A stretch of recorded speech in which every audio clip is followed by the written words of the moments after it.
Ertesi günü kıvamını göstermek istiyorum size. Nasıl kıvam olduğunu. Kaymaklar üstüne çıkmış. Çok güzel olmuş. Tadı mis gibi olmuş. Herkese tavsiye ederim. Herkes denesin. Çok güzel oluyor. Nişastası, sütü, şekeri tam kıvamında. Fatma Ana'nın meşhur sütlaçı. Bir yiyen bir daha yer. Selamünaleyküm. Fatma Ana'nın kanalına hoş geldiniz. Ben şimdi 4 kilodan sütlaç yapacağım. Nasıl sütlaç yapılır onu göstereceğim. Şimdi tenceremin altını yakıyorum. Bismillahirrahmanirrahim. Soğuk suya pirincimi biraz ıslak bıraktım.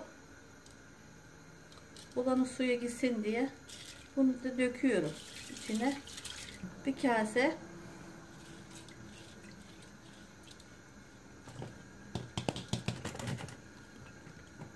hem şişecek hem pişecek bu.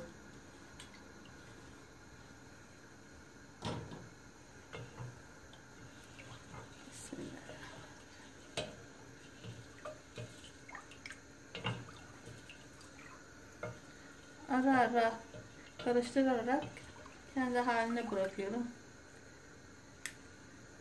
Kendi kendine pişecek bu. Ara ara karıştıracağım. Pirincim pişti. Şimdi vanilyayı koyacağım. Bismillahirrahmanirrahim. Aslında azıcık da salep olsaydı. Salep de koyunca çok dondurma gibi oluyor. Çok güzel oluyor.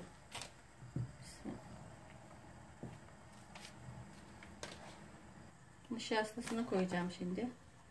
Bismillahirrahmanirrahim. 1 2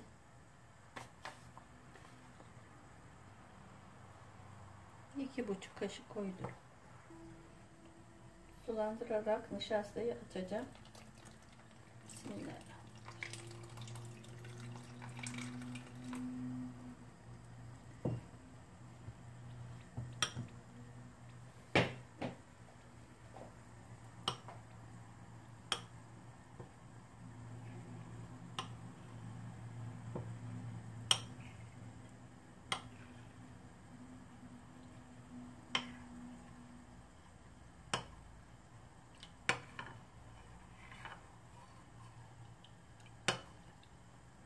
Nişastam eridi.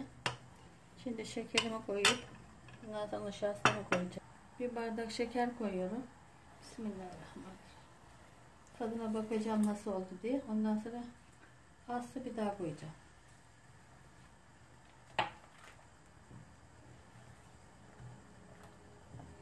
Şimdi de nişastayı koyuyorum.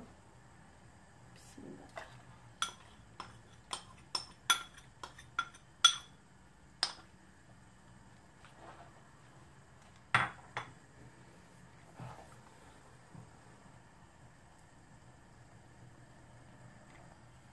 Şekeri tam iyi geldi, bir bardak. Şimdi fokur fokur kaynayacak bu. Sonra kapatacağım. Sürekli karıştırarak. Fokur fokur kaynadı. Nişastası pişti. Artık kaseleri alacağım. Altını kapatıyorum. Kaselere karıştıra karıştıra koyacağım.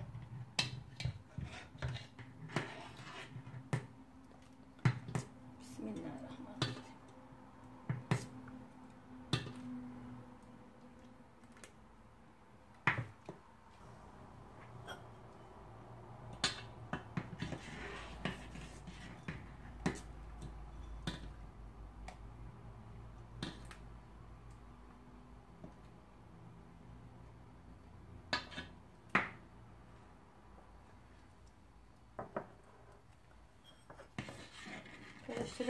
Karıştırıyorum ki hepsi aynı ayarda olsun. Pirinçleri, suyu.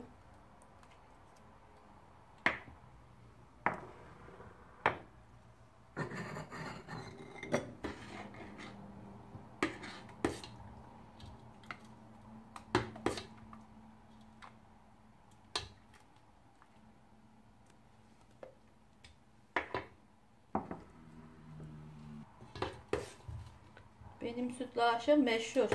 Herkes yiyen bir daha yer. Herkes çok beğenir. Tam kıvamda olur. Ne katı ne cıvık.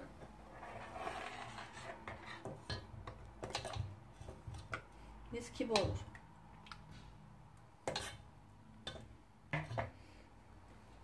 Soğuyunca bu dondurma gibi olur. Soğuk soğuk.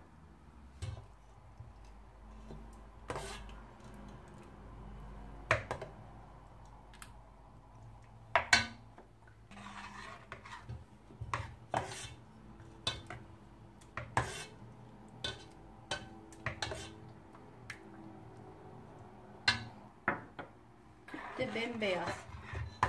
Mis gibi. Yiyenlere afiyet olsun. Şifa olsun inşallah.